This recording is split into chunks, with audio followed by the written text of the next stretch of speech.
This conference will now be recorded.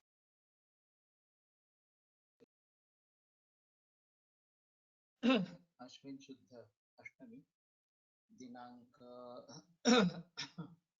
13 अक्टूबर 2021 चरक विमानस्थान अध्याय 1 स्निग्धवष्णीय शंखं चक्रं जलन्तान्दतमृतघटं चारुदोर्भिश्चतुर्भिः सूक्ष्मस्वच्छातिहृद्यां शुकपरिविलसन् मौलिमं भोजनेत्रं कालाम्भोदोज्ज्वलाङ्गं कटितटविलसच्चारुपीताम्बराढ्यं वन्दे धन्वन्तरिं तन् निखिलगदवनप्रौढदावाग्निलीलम् प्रौढदावाग्निलीलम् ब्रह्मणो हि समारब्धा मात्रेयाद्येषु पूजिता अस्मदाचार्यपर्यन्तां वन्दे गुरुपरम्पराम् आयुर्वेदरतं वन्दे माधवाख्यं महागुरुम् आयुर्वेदामृतं सर्वं शिष्येभ्यो यः प्रदत्तवान् द्रष्टाज्ञानी दृष्टकर्मा कृतकर्मा तथैव च अध्यापको विश्वश्रेष्ठो महान् संशोधकस्तथा गुणैरेतैः समुदितैः यत्कार्यं प्रतनोति सः समृद्ध्यर्थं हि कार्यस्य वयं प्रयतामहे सरस्वत्यै नमो यस्याः प्रसादात् पुण्यकर्मभिः बुद्धिदर्पणसङ्क्रान्तं जगदध्यक्षं ईक्षते आत्रेयं प्रथमं वन्दे आयुर्वेदजगद्गुरुम् आयुर्वेदामृतं सर्वं गृहीत्वा हि सुरेश्वरात् अग्निवेशादिकेभ्यो यत् प्रयच्छत् मुनिसत्तमः प्रथमं तन्त्रकर्तारम् अग्निवेशं नमाम्यहम्।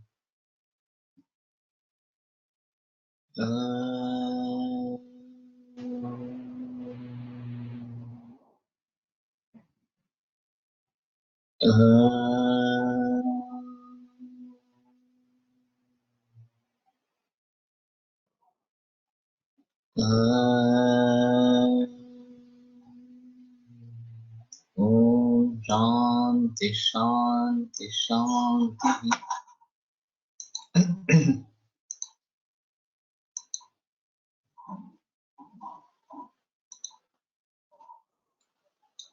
स्निग्धं विपूज्यमानं स्वदते भुक्तं चांदीर्णम अग्निम उदीरयेत्। तो स्निग्ध जो है वो जब खाया जाता है तो आस्वाद उसका बड़ा अच्छा रहता है और अंधतीर्ण अग्नि को भी उदीरित करता है। तो ये थोड़ा सा डिफरेंस विनोद मैंने कब दिखाया था कि अग्निम औदर्यम उदीरयेति अनुदीर्णम अग्निम उदीरयेति। तो नीचे पाठभेद भी है उसका कि उत्तम औदर्यम अग्निम उदीरयेति इस प्रकार का। तो अनुदीर्ण अभी है अग्नि तो भी उसका उदीरण स्निग्ध करता है क्योंकि ये नामं स्नेह समिद्धस्य क्षमाय अन्नम सुगुर्वते स्नेहमेव परम विद्या दुर्बला नरदीपन। तो ये स्नेह का एक अच्छा परिणाम इस प्रकार का है। क्षिप्रम जरांग गच्छति जल्दी पचन उसका होता है। वातम अनुलोमयति वात का अनुलोमन करता है। शरीरम उपचिनोति शरीर पुष्ट इस प्रकार का करता है। उपचय करता है शरीर का। दृढ़ीकरोति इंद्रियां और इंद्रिय जो है उनको दृढ़ या बलवत इस प्रकार का करता है। बलाभिवृद्धि उपजनयति और बला भी वृद्धि करता है निर्माण करता है तो बल देता है। वर्ण प्रसादं च अभिनिर्वर्तयति और वर्ण का प्रसाद भी उससे प्राप्त होता है। वर्ण भी प्रसन्न होता है। तो तस्मात् स्निग्धम अश्नीयात् इसलिए स्निग्ध खाना चाहिए।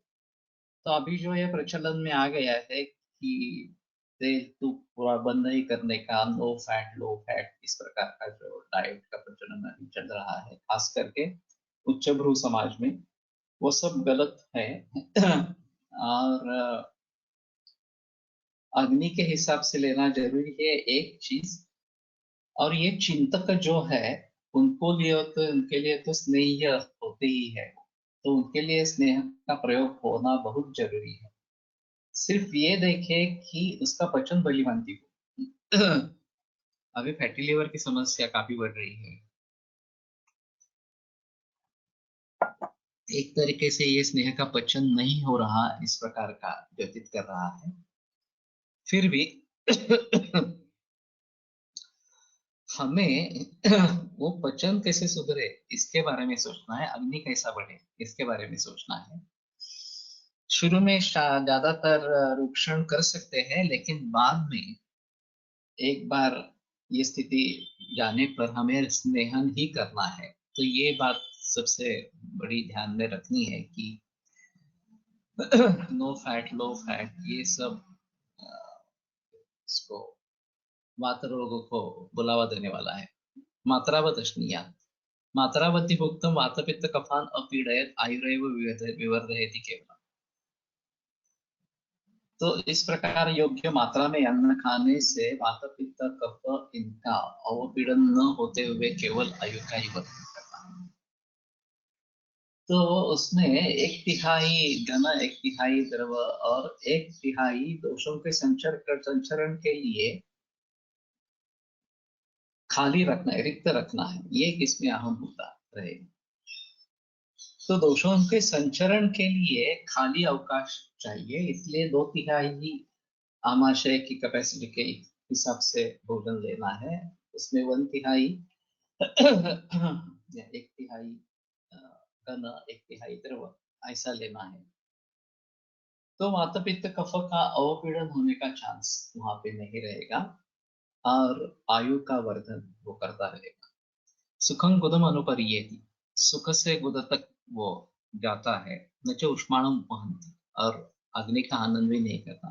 अव्यथंच परिपाकमेति, और किसी भी कष्ट के बिना उसका पचन होता है। मैंने काफी बार इसके बारे में बताया। हम तो ग्राउंडनट ऑयल ही बताते हैं अभी इस मूंगफली का तेल, क्योंकि सनफ्लावर का जो आता है वो रिफाइंड आता है, और किसी भी तरीके से रिफाइंड तेल का प्रयोग नहीं करना है। ये हमें बात ध्यान में रखनी पड़ेगी। तो तिल के तेल का अच्छा परिणाम होता है, लेकिन तिल का तेल अभी प्रचलन में नहीं रहा। तो मूंगफली का उस जैसा है, तो मूंगफली का तेल प्रयोग में ला सकते हैं। ये ज्यादा बेहतर ऑप्शन है। जीर्णे अश्नीयात् अजीर्णे हि भुञ्जानस्य अभ्यवृतम् आहारजातं पूर्वस्य आहारस्य रसम् अपगणितम् उत्तरेण आहाररसेन उपसृजत् सर्वान् दोषान् प्रकोपयत्याशु। तो अजीर्ण में अगर सेवन करते हैं अन्न का, तो पूर्व आहार रस अपरिणत है, और दूसरा भी उसमें आहार रस मिल जाता है, और फिर सभी दोषों का प्रकोप तात्काल कर देता है। तो ये एक अहम मुद्दा है कि जब तक पूर्व आहार पचन नहीं हुआ तब तक आगे का आहार नहीं लेना है। और अगर इस प्रकार से करते हैं तो जैसे बाहर बाहर हमने तंडुल और पानी करके ओदन बनाने के लिए रख दिया अग्नि पर, और मेहमान अचानक आ गए घर में, तो उनके लिए उसी पके चावल में दूसरे चावल और पानी डाला तो कुछ भी नहीं होता है पचन। पहला भी चावल पचन नहीं होता है, दूसरा भी नहीं होता। तो ये करके देखा गया है। तो फिर इसके बारे में कैसे सोचेंगे। तो पहला अन्न पचन होने के बाद ही दूसरा अन्न सेवन करना है, और ये नियम विशेषतः जो है वो सायंकाल का भोजन अगर अपक्व है तो शाम का ब्रेकफास्ट का भोजन नहीं लेना है। इसके लिए बहुत आवश्यक है। बहुत सारे लोग ब्रेकफास्ट लेते हैं, वो केवल समय हो गया इसलिए ले लेते हैं। भूख होती है नहीं होती है, या फिर वो भूखा होती है।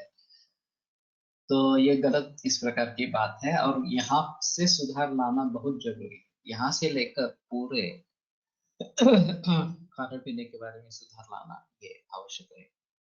तीर्थल अभ्यंतर प्रयोग कोष्ठकारक व अचक्षुष्या है। त्वग्दोषकृत अचक्षुष्यम ये बताया गया है, और त्वग्दोषकृत का वहां पे अर्थ त्वग्दोषम कृदति थी। त्वक दोष का नाश करने वाला इस प्रकार के टीकाकार ने किया। जनरली कृत का अर्थ निर्माण करने वाला इस प्रकार का होता है, लेकिन वहां टीकाकार ने बताया है। कुछ लोग ऐसा समाधान करते हैं कि बाहर से लगाने के लिए तिल तेल अच्छा है, त्वक दोष कृंतति इस प्रकार से, या खास करके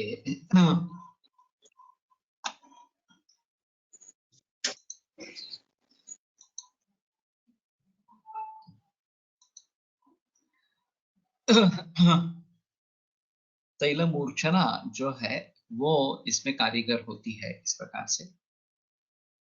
फिर भी कुछ लोगों में ऐसा पाया जाता है कि तिल तेल की एलर्जी होती है, और तिल तेल का कोई भी प्रोडक्शन ऊपर से लगाने के लिए देते हैं तो भी सूट नहीं होता। तो फिर उसमें तो हम ये कोकोनट ऑयल, कोकोनट तेल का प्रयोग करते हैं, या उसमें सिद्ध तेल इस प्रकार का करते हैं। बलाट आदि एलादी ये केर तेल में उपलब्ध है, तो फिर ये बेटर ऑप्शन वहां पे रहेगा। और आभ्यंतर लेने के लिए तिल तेल का प्रचलन था, इसमें कोई संदेह नहीं है। तो उसको फिर से ला सकते हैं और मूर्छना करने से उसके दोष नहीं रहेंगे। अभी बात रही अचक्षुष्य इसके बारे में, तो उसमें तो कोई विकल्प नहीं है, अचक्षुष्य ही है इस प्रकार से। तो लोगों का कहना है कि भीतर लेने से अचक्षुष्य है, बाहर से प्रयोग करने में प्रॉब्लम नहीं है। लेकिन फिर भी उसमें अगर कृतक जोड़ देते हैं, सिर्फ तेल से तड़का नहीं बनाते, तेल और घृत यमक स्नेह का प्रयोग करते हैं, तो त्रिदोषग्न परिणाम होता है। क्योंकि घृत जो है वात पित्त जितामग्रिम इस प्रकार का, और तैल जो है कफो वात इन दोनों को जीतने वाला है। तो दोनों का सम्मिश्रण तीनों दोषों को जीतने वाला, खास करके वात दोष को जीतने वाला इस प्रकार का हो जाता है। तो बेटर ऑप्शन रहेगा कि घी का भी तड़के में प्रयोग करे तेल के साथ, और चाहे मूंगफली का तेल प्रयोग करो या तिल तेल का करो, लेकिन ये नेचुरल फॉर्म में है। तिल तेल उष्ण डिफिकल्ट टू सूट ऑल प्रकृति मेरे प्रकृति के बारे में विचार काफी अलग इस प्रकार के हैं। आमतौर पर सभी लोग समूह प्रकृति ही होते हैं, जो डेविएशन होता है वो बहुत ही कम होता है। तो प्रकृति का विचार छोड़ो, लेकिन पित्त की तकलीफ अगर है तो उष्णता की तकलीफ है तो ये सूट नहीं करेगा, ये सही है, ठीक है। तो कोकोनट ऑयल का प्रयोग कर सकते हैं या फिर घी का ही प्रयोग कर सकते हैं तड़का बनाने के लिए, तो ये अच्छा इस प्रकार का। तो ये उत्तरेण आहार रसेन उपसृजत सर्वान् दोषान् प्रकोपयत्याशु, ये एक अहम मुद्दा है। अब इसकी जब आदत बन जाती है कि ऐसे ही अजीर्ण होते हुए भी अन्न का सेवन करते रहेंगे, तो तात्काल सभी दोषों का प्रकोप नहीं होता है, लेकिन जो धातुओं की निर्मित की प्रक्रिया है उसमें ही बाधा आ जाती है कि अपक्व इस प्रकार के धातु निर्माण होते रहेंगे, तो उनका जो कार्य है वो सही ढंग से नहीं होगा, और फिर दोषों को उनमें आश्रय करने के लिए ज्यादा अच्छा यमक फोडणीत वापरावे का कि फोडणीत तूप वो वरून तेल वापरावे। नहीं नहीं, दोनों एक में करेंगे। तड़का जो देना है वो मुर्दा और तेल का इकट्ठा तड़का तड़का देना है।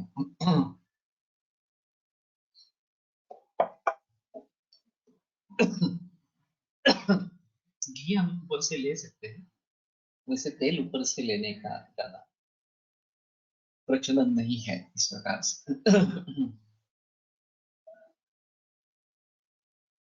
तो धातुओं की प्रक्रिया इस प्रकार से अगर निर्माण होती रहे तो ये एक कैंसर के लिए अहम कारण बनता है। अभी कैंसर में uncontrol growth of abnormal cells, ये जो आप बताते हैं, और खास करके ल्यूकेमियाज में जब WBC काउंट बहुत ही बढ़ता है, और वो 2-3 लाख 4 लाख भी हो सकता है, तो उस स्थिति में स्वस्थानस्य कायाग्निरंशा धातुषु संश्रिताः तेषां सादाति दीप्तिभ्यां धातुवृद्धि क्षयोद्भवः।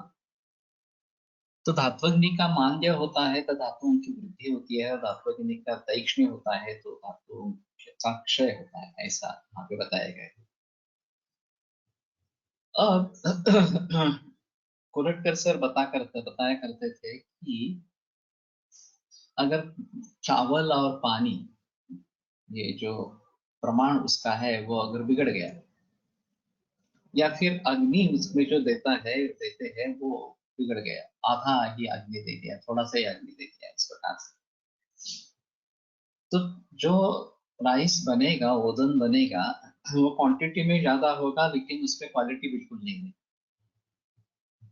अधकच्चा इस प्रकार का वो बनेगा। तो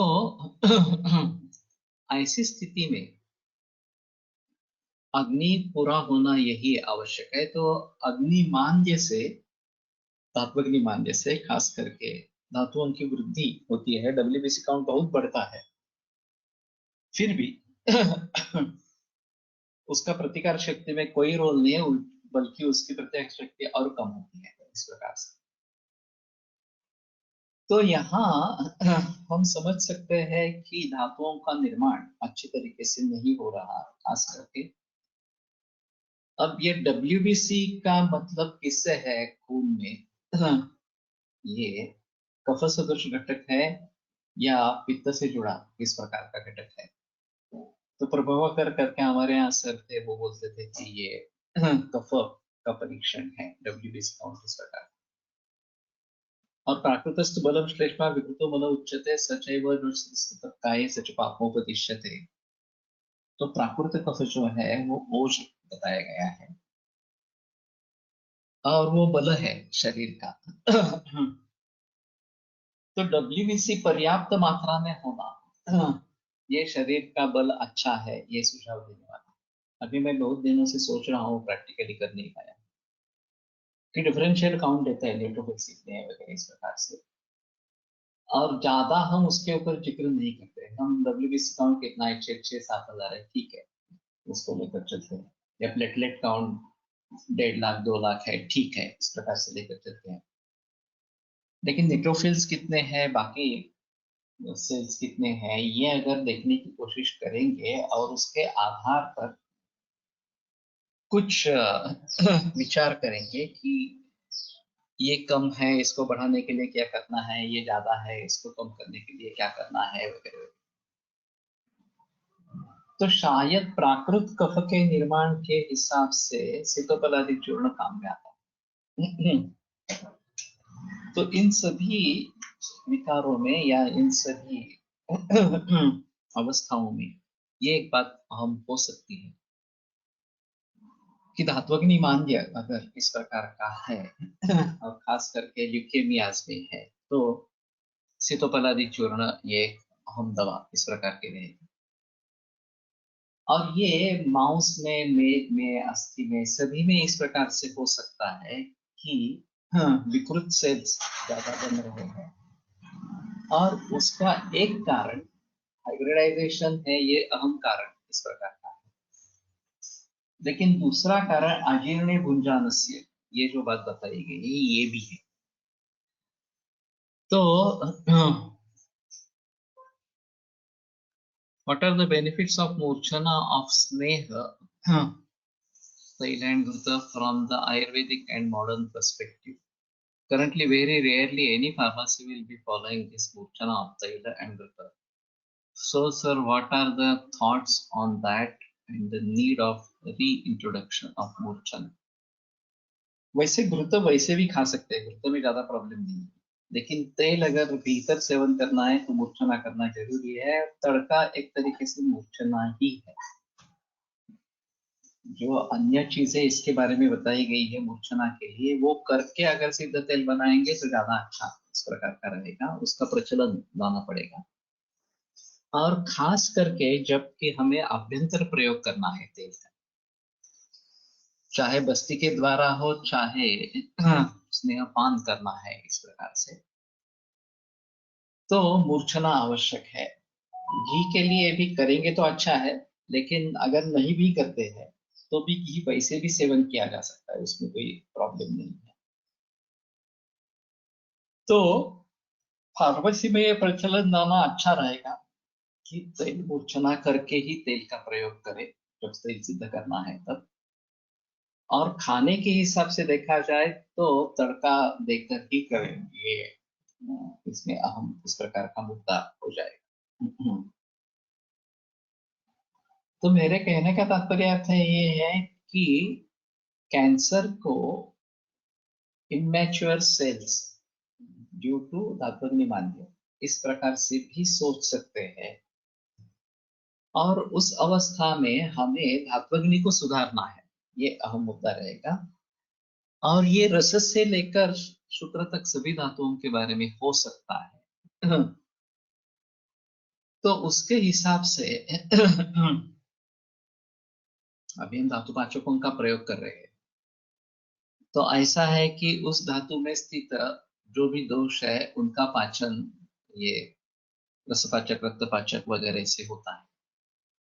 लेकिन अगर इसका घी बनाए तो उसके अग्नि पर उसकी उसकी क्रिया अच्छी होगी, और फिर अग्नि सुधरेगा तो ये बात बदलेगी।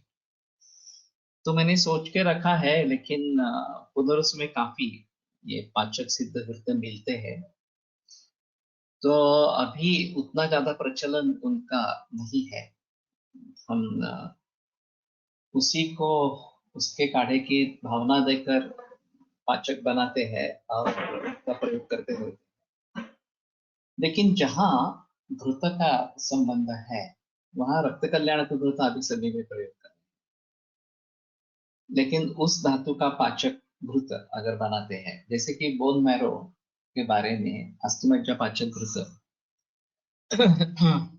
ये बनाकर उसका प्रयोग करेंगे तो ज्यादा अच्छा इस प्रकार का रहेगा। तेल सिद्ध करतो त्यावेळी मूर्छनेची गरज राहत असे। सिद्ध करताना भरपूर अग्निसंस्कार होत असतो म्हणून। लेकिन उसमें जो दो दोष बताए गए हैं उनको निकालने के लिए मूर्छना आवश्यक है। कुछ हद तक जिन द्रव्यों से हम उसको सिद्ध करते हैं उसके हिसाब से उसमें थोड़ी कटौती आती रहेगी, लेकिन फिर भी पूरे रूप से दोष निकल जाए इसलिए उसको मूर्छना करके ही तेल का प्रयोग करे, वो ज्यादा अच्छा इस प्रकार का रहेगा। तो कहने का तात्पर्य अर्थ है कि धातु निर्मित की प्रक्रिया एक बार बिगड़ गई कि पूर्व अपरिणत आहार रस और उसमें दूसरा आहार रस आके मिल गया, इस प्रकार से दोनों का अच्छी तरीके से पचन नहीं होता रहेगा, और रक्त कल्याण का असं म्हणालात का? हो, ये हमने रक्तपाचक और महाकल्याण का कॉम्बिनेशन करके रक्त कल्याण का व्रत बनाया है, क्योंकि रक्त ये सभी रोगों में दूष्य के रूप में पाया जाता है। और अभी जैसा ऐसा है कि बहुत सारे कैंसर के लिए ब्लड मार्कर्स अवेलेबल हैं, और केवल कैंसर की बात छोड़ो, बहुत सारे रोगों के ब्लड मार्कर्स हैं, चाहे थायराइड की समस्या हो, चाहे प्रमेह की समस्या हो, चाहे कोलेस्ट्रॉल हो या और कुछ हो, इस प्रकार से। तो एक बात सही है कि उसका रिप्रेजेंटेशन रक्त में आ जाता है, तो रक्त के जरिए उन तक पहुंच भी सकते हैं, उन धातुओं तक पहुंच भी सकते हैं। और फिर इस हिसाब से रक्त पर काम करने वाले दवाइयों का प्रयोग करेंगे तो सभी धातुओं पर काम होगा। ये एक इसमें अहम मुद्दा इस प्रकार का है। रक्तपित्त की संप्राप्ति में तस्योष्मणाद्रवो धातु धातु धातु प्रसिच्यते स्विद्यतेन संवृद्धिं भूयिष्ठिं गच्छति। ये उष्मा के उसके रक्त और पित्त के उष्मा के जरिए धातुओं में पिघलन इस प्रकार का होता है और उसके अंश रक्त में समा जाते हैं। तो इसी बात को ध्यान में रखते हुए रक्त से हम धातुओं तक भी पहुंच सकते हैं, और धातूनां क्षय वृद्धि शोणित निमित्ते, यह भी एक सुश्रुत में सूत्र है। धातुओं के क्षय और वृद्धि रक्त निमित्त है, उसमें रक्त कारण है। तो रक्त को एक अहम दूष्य मानकर सभी कैंसर के मरीज में मैं रक्त कल्याण का प्रयोग करता हूँ, और हमारी रिक्वायरमेंट हर महीने के लिए 40 किलो इतनी है। इतनी बड़ी मात्रा में मुझे रक्त कल्याण की आवश्यकता इस प्रकार की होती है। अभी वैद्य आरोग्यवर्धिनी 4 किलो एक हफ्ते में प्रयोग करते हैं, तो उनकी प्रैक्टिस कितनी होगी ये देखना चाहिए इस प्रकार से। तो कैंसर के मरीज इतने बढ़ गए हैं कि 40 किलो रक्त कल्याण हर महीने में लगता है, हम बनाते रहते हैं इस प्रकार से। तो उसी प्रकार से सभी धातुओं के पाचक घृत बनाए, और फिर मैंने अभी ये सोचा नहीं है, लेकिन अस्थिमज्जा पाचक घृत बनाते समय दवा द्रव्य के रूप में बोन मैरो सूप का प्रयोग करेंगे। और तलका के लिए गुड़ुचा मलकम मुस्तम ये ले लेंगे। तो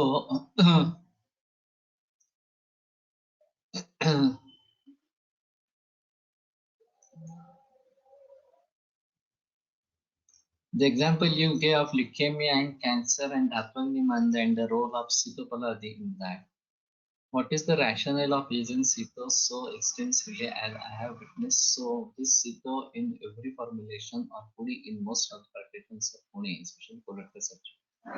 So curious from where and who made this popularize the use of Sitopaladi extensively in all this work? ये कोलेक्टर सर का ही कहना था। राजा एक्ष्मा उसका अधिकार है सितोपलादी चूर्ण। तो जहां जहां धातुओं का क्षय है वहां सितोपलादी चूर्ण कार्य, इसमें राजा एक्ष्मा ही होने की जरूरत नहीं है। एक ऐसा मानना है कि चरक में निदान स्थान में केवल 8 ही अध्याय और चिकित्सा स्थान में 30 अध्याय है। तो ये डिस्पैरिटी क्यों? तो कुछ लोगों का कहना ऐसा है कि नैदानिक स्तर पर इस 8 अध्यायों में ही पूरी बहस है। किसी भी नए रोग के निदान के लिए चरक निदान स्थान 8 अध्याय काफी है। सभी प्रकार के रोगों की संप्राप्तियां आप उसमें बिठा सकते हैं। चिकित्सा की हैसियत से देखा जाए तो थोड़ा सा अलग इस प्रकार का माहौल रहेगा। चिकित्सा का दृष्टिकोण अलग है, ये भी एक थोड़ी अलगता है। पुनर्वसू चिकित्सा पुण्यात कुठे मिळते? पुनर्वसू मॉडल कॉलोनी में मिलती है। तो उनका दूसरा भी आउटलेट है। आउटलेट तो फोर्ड रोड पे भी है और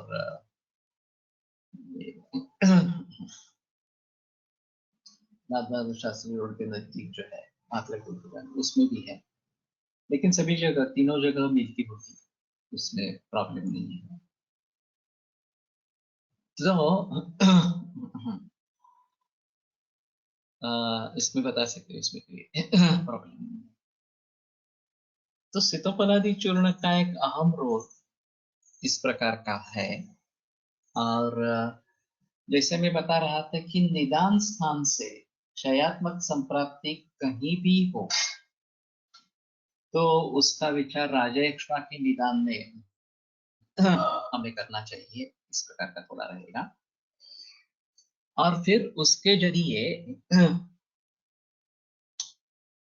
चिकित्सा स्थान से किस प्रकार का प्रयोग करना है, ये इस प्रकार का मानना है। अभी जैसे बायवारो ने पाचक संकल्पना व्यवहार में लाई, वो वेणुमाधव शास्त्री के गुरु थे। और फिर वेणुमाधव शास्त्री जोशी जी के बहुत सारे छात्र हैं, कोडरकर से लेकर मैं भी उनका छात्र रहा। तो इसलिए धातु पाचक काफी प्रचलन में है पुणे के। तो इन सभी को ध्यान में रखते हुए धातु पाचक का चूर्ण हम प्रयोग कर रहे हैं, चाहे भावनाएं देकर, लेकिन उसके आगे जाकर उसके सिद्ध धुत इस प्रकार से अगर हम बनाएंगे तो ज्यादा अच्छा इस प्रकार का रहेगा। तो उत्तरेण आहार रसेन उपसृज्य सर्वान् दोषान् प्रकोपयत्याशु। तो इसमें ये आलस्य को विसूचिका, ये तत्काल होने वाले रोग है, लेकिन ये रोग नहीं होते हैं तो भी ये इस प्रकार से धातुओं में परिवर्तन लाता रहता है, और ये कैंसर जैसी बीमारियों का कारण इस प्रकार का बन जाता है। तो ये एक अहम मुद्दा इस प्रकार का है कि अजीर्ण गुंजाल से अजीर्ण है और उसमें खाना खा रहे हैं, तो ये कितना बड़ा निर्माण कर सकता है, समय में निर्माण कर सकता है, ये एक आवश्यक चीज इसमें रहेगी। जीर्णे तो भुंजानस्य स्वस्थानस्थेषु दोषेषु, तो जीर्ण अवस्था में और दोष अपने अपने स्थान में स्थित है इस प्रकार से। तो ये भी एक अहम मुद्दा रहता है कि व्यायाम से दोष शाखा कोष्ठों को छोड़कर शाखा मर्मास्थि संधि में चले जाते हैं, और जैसे व्यायाम में रुकते हैं, बंद करते हैं, तो धीरे धीरे वो फिर से कोष्ठ में आने लगते हैं। तो ये स्थिति होनी चाहिए कि दोष फिर से कोष्ठ में कसे येईल तर 7 वाजले 7:05 झाले. चांगलं दूध वरती तुम्ही आणलं नाही करायचं तर लगेचच करून टाका. तुमच्या ऐकायला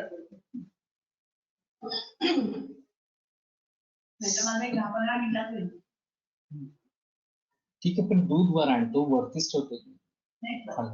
आत टाकतो नाही, दुसरा माणूस. जीर्णे तु भुजानस्य स्वस्थानस्य दोषेषु अग्नौ च उदीर्णे जातायां च बुभुक्षायां। तो दोष अपने अपने स्थान में होने चाहिए, अग्नि उदीर्ण होना चाहिए और क्षुधा निर्माण होनी चाहिए। तो बुभुक्षा शब्द का प्रयोग है कि खाने की इच्छा भी होनी है। Concept of Dhatupachaka Kruta is really good. Sorry, couldn't get the name of Vaidya Madhav, Vedi Madhav Shastri Joshi Sir Guru Baiwar.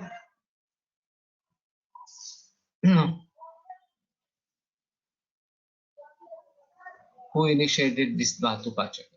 His name is Baiwar, he is from Karnataka. Who were explaining something of using bone marrow soup in Asthimajjagata Dhatupachaka Kruta. Can you please continue that? It seems very interesting how to use that. अभी leukaemias के काफी मरीज है, मेरे पास भी है ALL, AML, और एक अभी अजीब है कि ALL और AML दोनों साथ में है इस प्रकार से। तो उसमें मैं सोच रहा हूँ, अभी किया नहीं है, कि अस्थिमज्जा पाचक का घृत बनाएंगे, लेकिन उसमें बोन मैरो सूप डालेंगे पानी के बजाय, तो ये ज्यादा कार्यकारी इस प्रकार का होगा। इन रक्त कल्याणक इस रक्त धातु पाचक घृत एंड कल्याणक घृत are mixed and given no.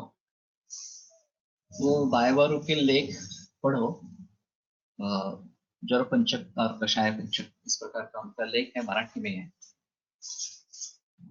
तो ये आयुर्वेद पत्रिका में छप चुका है, काफी पुराना इस प्रकार का। तो उसमें 2 पाचक अगर सम्मिश्र करने हैं तो उसका एक तरीका बताया गया। दोनों का अलग अलग काढ़ा करना, आधा काढ़ा होने पर दोनों को सम्मिश्र करना और फिर काढ़ा पूरा कर देना, ऐसा उन्होंने वहां पे बताया था। तो ये मीमांसा के आधार पर उसमें उन्होंने बात कही है। तो हम भी उसी प्रकार से करते हैं, रक्तपाचक का काढ़ा बनाते हैं और ये जो महाकल्याण का घृत है उसका भी काढ़ा बनाते हैं। दोनों आधे होने पर इकट्ठा करते हैं, फिर घी डाल के पचन कर लेते हैं। तो ये ऐसा करने से उनका कहना था कि दोनों का सम्मिश्र अगर हम इफेक्ट चाहते हैं, दोनों धातुपाचकों, अब ये भी एक बड़ा मुद्दा है कि संसर्ग संधिपातश्च तद्वित क्षय को पता। ये बात जैसे दोषों के बारे में बताई कि 2 दोष 3 दोष इकट्ठा आकर संसर्ग और संधिपात इस प्रकार से बनाते हैं। तो उसमें प्रकृति समसमवाय हो सकता है, विकृति समवाय हो सकता है। तो विकृति विषम समवाय है तो लक्षण अलग ही होंगे इस प्रकार से। प्रकृति सम समवाय है तो दोनों के लक्षणों का मिलाप करेंगे तो मिल जाएगा इस प्रकार से। धातुपाचक घृता बरोबर लमा व सुमा व वापरली तर अजून उपयुक्त होईल का? प्रशस्त धातु निर्माण या दृष्टि होगा। वैसे मैं पुड़ियों में उसका प्रयोग करता रहता हूँ, लमा हो या सुमा हो, लेकिन फिर भी निश्चित रूप से इनका प्रयोग करना ही है ऐसा करके नहीं कर रहा हूँ। उसमें रसरक्त तक तो लमा हुआ है, मांस मेर यहाँ के लिए या अस्थि इसके लिए मधुमालिनी वसंत है, और अस्थि मज्जा शुक्र के लिए स्वर्ण मालिनी या बृहद स्वर्ण मालिनी, इस प्रकार का संसर्ग जी का कहना। तो कहाँ तक हमें पहुंचना है ये बात ध्यान में रखनी पड़ेगी, और उस हिसाब से लघुमालिनी, मधुमालिनी या स्वर्णमालिनी और बृहद स्वर्णमालिनी पहले मिलती थी, मिलती नहीं है, कस्तूरी युक्त है। तो ये भी एक बात इस प्रकार की हो सकती है। ओज बढ़ाना है अगर तो बृहद स्वर्णमालिनी ये भी काम में आती थी।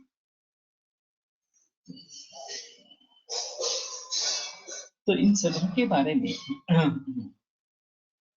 जरूर सोच सकते हैं कि इसके साथ में उसका भी प्रयोग करें। हाँ, मैं बात बता रहा था संसर्ग और संधिपात की। अभी दो दोषों के लिए कुछ दवाइयां का प्रयोग करना है तो उसमें दो ऑप्शंस उपलब्ध होते हैं। एक तो ऐसा है कि जो द्रव्य दो दोषों का शमन करने वाला हो रस के आधार पर उसका प्रयोग करें। कफ पित्त है तो वासा का प्रयोग करें, कफ वात है तो कंटकानी का प्रयोग करें, वात पित्त है तो यष्टिमुत का प्रयोग करें, इस प्रकार से। तो जो द्रव्य संसर्ग का शमन करने वाला है उसकी फलश्रुति देखकर उसका प्रयोग करेंगे, ये एक अहम मुद्दा इस प्रकार में रहेगा। नहीं तो दो द्रव्यों का साथ में प्रयोग करें, ये एक वात का प्रशमन करने वाला, एक कफ का प्रशमन करने वाला, दोनों को मिला के वात का प्रशमन के लिए दे देंगे।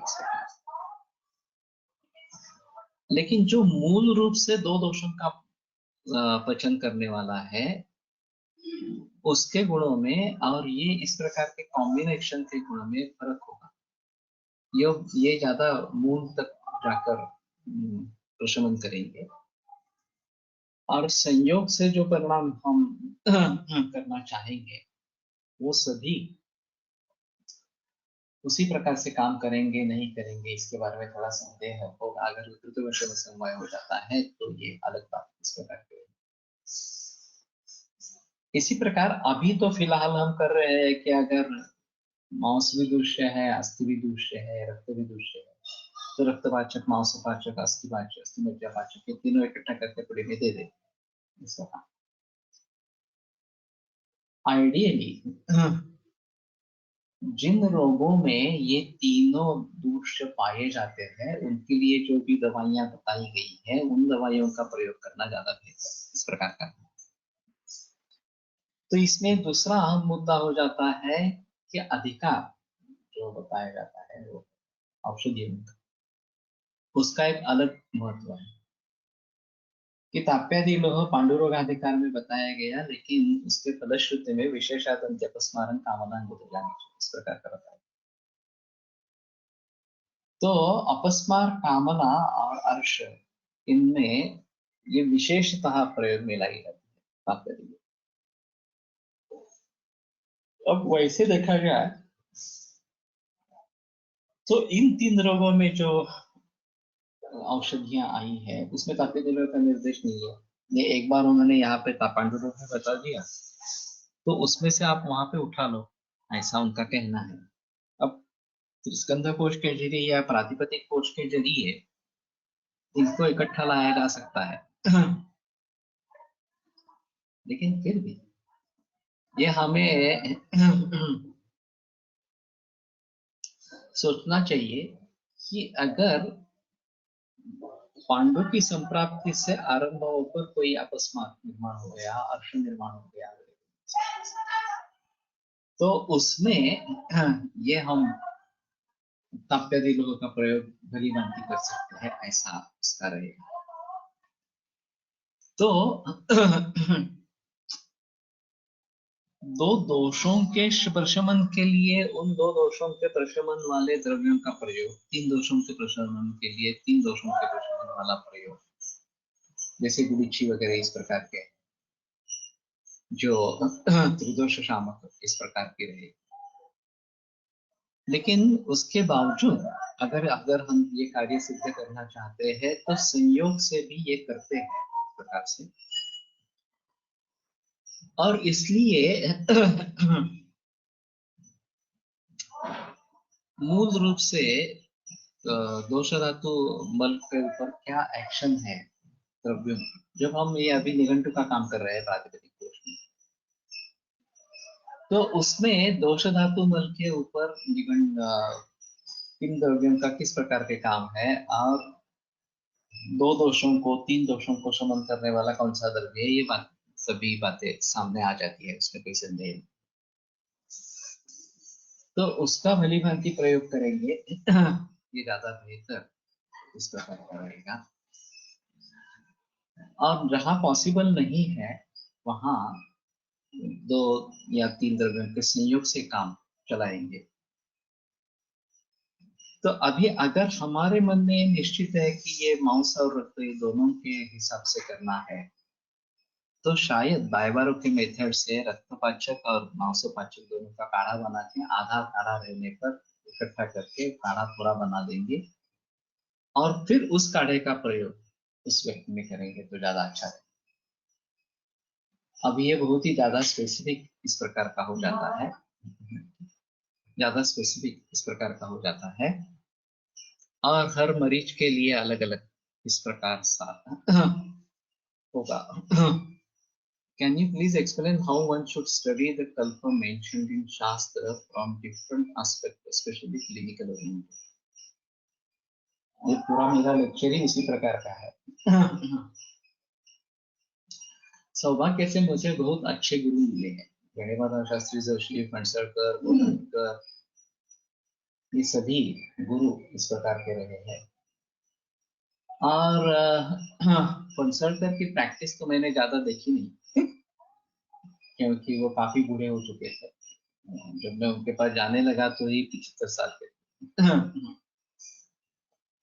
लेकिन फिर भी उनके जो विचारों का धन है वो मुझे अच्छी तरीके से मिला। कोल्हटकर सर के यहाँ भी प्रैक्टिस के लिए मैं कभी गया नहीं, एक दो बार गया हूँगा ज्यादा से ज्यादा, लेकिन उनका विचार धन मुझे प्राप्त होता रहा इस प्रकार से। तो देखता है वेद्य अन्यथा विनती, हम जिस प्रकार से देखते हैं एक चीज को उसके अलग अलग तरीके से उसके अर्थ निकल आते हैं। 3-4 बरस पहले मैंने जब चरक अंग्रेजी में सिखाया और अभी फिर से चरक ले रहा हूँ। अभी ऐसा सोचा था शुरू में कि एक बार पढ़ चुके हैं तो अभी ज्यादा समय नहीं लगेगा और कम समय में चरक पूरा हो जाएगा, लेकिन हुआ नहीं है और होने वाला भी नहीं है, क्योंकि उस समय में पढ़ते समय हाँ, जो विचार मेरे ध्यान में आए उनको उस समय में व्यक्त किया। अभी कुछ अलग विचार है तो उनको व्यक्त कर रहा हूँ। चाहे आप आज से 10 बरस बाद फिर से पढ़ूंगा तो और कुछ व्यक्त करूंगा इस प्रकार से। तो ये अलग अलग तरीका होता रहता है और बीच में अनुभव जोड़ते जाते हैं। तो ये एक अहम मुद्दा है कि जैसे जैसे अनुभव बढ़ते जाएंगे वैसे वैसे देखने में भी परिवर्तन आ जाता है और फिर अलग अलग ढंग से वही सूत्र को हम देखते हैं। तो ये बहुत ही बड़ा विचार है कि दोष संसर्ग या सन्निपात जब होता है तो द्रव्यों का चयन कैसे करें, द्रव्यों का निर्धारण कैसे करें। इस प्रकार के द्रव्य जो इन सभी दोषों का शमन करने वाले हो, उस रोग के अधिकार में आए हो, तो सबसे बेहतर इस प्रकार का है। अगर नहीं हो सकता है तो कॉम्बिनेशंस बना के दे देंगे तो भी एक अच्छी बात होगी। और कॉम्बिनेशंस बनाते समय सिर्फ कंबाइन करना है या बायोवारो के मेथड से दोनों को इकट्ठा लाके आधा काढ़ा करके फिर आगे पूरा पचन करा देंगे, चाहे हम दोष के बारे में सोच रहे हैं चाहे हम दूसरों के बारे में सोच रहे हैं। तो एक अहम मुद्दा इस प्रकार का रहेगा। और जैसे मैंने अभी अस्थिमज्जा पाचन दोष के बारे में ये बात कही थी कि ये बोन मैरो सूप का प्रयोग कर सकते हैं, वैसे मांसपाचक बनाते समय जर्दालू का प्रयोग कर सकते हैं। दोहा फड़के जी का व्याख्यान हुआ था मला और इस विषय पर सातारा में, और मैं काफी यंग था, मेरे ख्याल में ये बात है 1983, इसमें 2-3 वर्ष से प्रैक्टिस में हुए थे। तो मैं वहां पे था और दोहा फड़के का व्याख्यान किस धातुओं के लिए किस द्रव्यों किन द्रव्यों का प्रयोग करना चाहिए, कॉन्स्टिपेशन अगर है तो इस प्रकार का उन्होंने बताया था। तो मुझे वो बहुत ही भाया और फिर मैंने मलावरोध के आधार पर एक काव्य रचना की जिसमें फड़के शास्त्री के सभी विचार उस व्याख्यान में थे, वो मैंने लिख दी। मलावरोधे फड़के सुवद्यस्य तत्रोक्तवान् यत्तदहं प्रवक्ष्य अनुष्ठितव्यं तद् सारभूतं तत्सर्वैर्वचस्तस्य महत्वपूर्ण, इस प्रकार से है। तो मांसे तो जर्दालू प्रसिद्ध है, वहां पे मांस के लिए जर्दालू उन्होंने बताया था।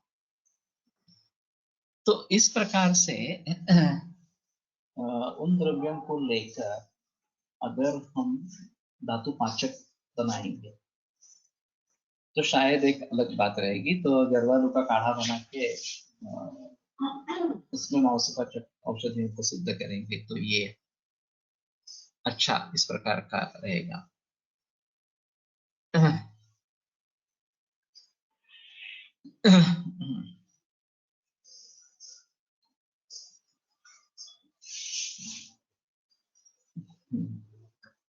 तो मैं सोच रहा हूँ अभी इस तरीके से ये ज्यादा सिंप्लीफाई करते कर सकते हैं। कॉम्प्लिकेटेड केसेस तो रहेगी ही, इसमें संदेह नहीं है। और विमल बुद्धि बुद्धिमा कुली कुली हो, ये भी बात सही है। तो पश्चनार्थान प्रतिक्षणम और अवहित होकर दक्ष रहकर ये करना चाहिए, ये व्रतकौर का निर्देश है। Is this lecture of Goa Padke of Malavrata of different Dravya for different are available to watch or listen? ये तो अभी नहीं होगा क्योंकि उस जमाने में तो इतना प्रचलन नहीं था। मेरा काव्य छप चुका है आयुर्वेद पत्रिका, तो उसमें जो विष्टम्भचित योग हम करते हैं उनका फेवरेट था उस समय में। भागे का रूपा भवेदपि तथा तथा तुल्या मता मार्कंडी च तथैव भागमिलिता यष्टि तथा तत्समा। पादैकामिति सैन्धवं तदसमं शुण्ठी च पादान्विता त्वच्चैवात्र दशांश भागमथ तच्चूर्णं हि विष्टम्भजि। ये मैंने श्लोक रचा था शार्दूल के गीत में, और उनके सभी घटक द्रव्य उसके मात्रा के साथ इसमें शामिल हुए हैं। ये अंतर लेक्चर था। तो आप प्रसन्न हुए, गोवा फड़के को मैंने ये भेंट किया काव्य, तो बड़े प्रसन्न हुए और बोले कि बहुत ही अच्छा तुमने काव्य रचा है इस प्रकार से।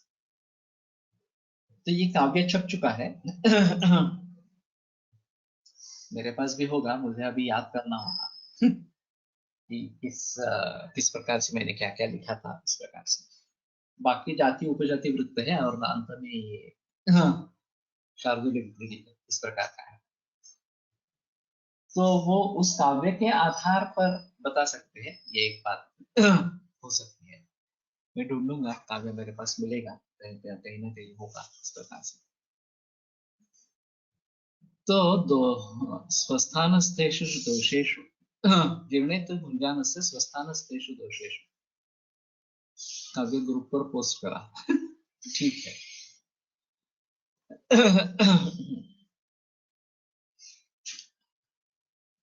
अग्नौच उदीरणे जर्दाळू आणि मांसपाचक काढ़ा सिद्ध करता यस तो उसमें जर्दालू भी डालेंगे मांसपाचक गण के क्वाथ में और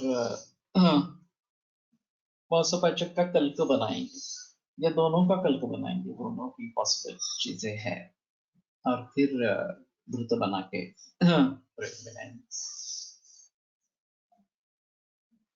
तो मेरे कहने का तात्पर्य अर्थ है कि हमारा सब खेल दोषों दूषों का ही है व्याधि कौन सा भी चाहे कैंसर हो या चाहे मोटी जर्दल एप्रिकॉट विदेशों में जो एप्रिकॉट मिलता है उससे हमारा एप्रिकॉट या जर्दालू अलग है लेकिन किसी भी ड्राई फ्रूट शॉप में मिल जाए तो ये आसान है उसमें एक बीज भी रहता है उसकी मज्जा उसका भी भलीभांति सेवन करते हैं तो जर्दालू एक अच्छा इस प्रकार का है और वैसे मज्जा के लिए ये चारोली भी बताते हैं तो ये भी अच्छी काम करती है तो दोष और दूषों को हम भली भांति देख पाएंगे उनके कारण क्या है उनके लक्षण क्या है और उनके लिए चिकित्सा क्या करनी है तो चाहे डिसीज कौन सा भी हो जर्दालू रक्तवर्धक पण आएगा वो तो देखना पड़ेगा मुझे याद नहीं है मालूम नहीं है लेकिन हो सकता है ऐसा रहेगा अब ये B17 करके कुछ विटामिन है वो जर्दालू में है वो कैंसर प्रतिरोधक है ऐसा किसी का कहना था व्हाट्सएप में एक मैसेज आ रहा है तो मालूम नहीं अभी उसके बारे में बहस क्या हुई है इस प्रकार से तो देखना पड़ेगा इस प्रकार से करना है तो क्षुधा उत्पन्न होने पर या खाने की इच्छा होने पर विवृतेषु च स्रोतसामुखेषु स्रोतोमुख विवृत इस प्रकार के हैं तो अन्न ग्रहण करने के लिए सक्षम इस प्रकार के या तैयार इस प्रकार के होंगे विशुद्धे च उद्गार तो उद्गार विशुद्ध इस प्रकार का होना चाहिए अभी ये उद्गार बहुत कम लोगों में पाया जाता है अधोवात प्रवर्तन बहुत सारे लोगों में दिखता है हृदय विशुद्धे हृदय भी विशुद्ध इस प्रकार का हो वातानुलोमी वात का अनुलोमन हो गया है विसृष्टेषु वात मूत्र पुरीश वेगेशु और वात मूत्र पुरीश वेग इनका विसर्जन हो गया है अभ्यवृतम आहार का तो उस समय में जो खाया जाएगा अन्न सर्व शरीर धातुन अप्रदूषित आयुरेव अभिवर्धयति केवल तो सभी शरीर धातुओं को दुष्ट न करता हुआ केवल आयु का वर्धन करता है तस्मा जीर्णी अश्मिया very heavy to digest and विष्टंभकारी hence we need to add something more to it लेकिन वो ज्यादा नहीं लेते 3-4 चारोली नहीं लेते वैसे चारोली का ज्यादा प्रचलन नहीं है श्रीखंड या बासुंदी में डालते हैं और वो भी कम ही होती है तो ये प्रॉब्लम इसमें नहीं है इस प्रकार से तस्मात जीर्णे अश्मिया इसलिए अन्न पचन होने के बाद ही खाना खाए तो ये काफी अहम है कि जीर्णे अश्मिया और इतने सारे उसके बारे में बताए गए हैं वाग्भट में एक श्लोक में इसको रचा है प्रसुष्टे विमुत्रे ऋतुस्विमिले दोषे सुपतके विशेषारे क्षुदकमने वाते अनुसरति तथा गणावितरिक्ते विशदकर्णे देहे च सुलभम प्रेमजीताहारम विधिनेन तत् कालस्य हिमतः तो सूत्रस्थान 8वें अध्याय में अंत में ये श्लोक आता है कि विधि नियमित काल कौन सा है आहार सेवन के लिए हर पूर्वी चारोली से तेल वापरत होते था वो तो पता नहीं है ये काफी महंगा होगा अगर यूज में आता भी है तो भी वैसे आलमंड का तेल विदेशों में प्रचलन में है और वो एक बेटर ऑप्शन इस प्रकार का है। अभी मूंगफली का तेल सभी जगह मिलने लगा है, नहीं तो ये सनफ्लावर और रिफाइंड ऑयल्स ही होते थे। नेचुरल ऑयल कुछ भी नहीं मिलता था। ये एक इसमें अहम होता है। इस प्रकार रुकते हैं। कल रसोई का समुच्चय को लेकर आगे बढ़ेंगे। परसों दशहरा है, विजयादशमी। चाहे तो कुछ काल के लिए मिल सकते हैं और नहीं तो बंद रखेंगे इस प्रकार। तो कल थोड़ा डिसाइड करेंगे कि शुक्रवार को मिलना है नहीं मिलना है। आयुर्वेद प्रकांडो निगदित इह शल्यतंत्र प्रधानः शिष्येभ्यः शाश्वतोऽयं निखिलजनकृपा व्याप्तचित्तेन येन आयुर्वेदस्य वाञ्छन् पुनरपि भुवने ताञ्च सुष्ठु प्रतिष्ठां श्रेष्ठं धन्वन्तरिं तं प्रणमति च सदा वैद्यवर्गो हि नूनं वैद्यवर्गो हि नूनम्।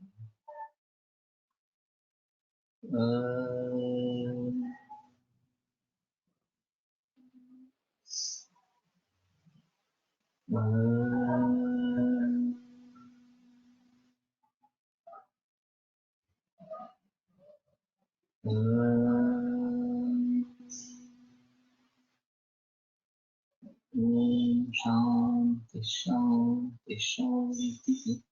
गुरुवार शुक्रवार शनिवार समुच्चय पढ़ रहे हैं। काफी दिनों से पढ़ रहे हैं। तो ठीक है, विरम में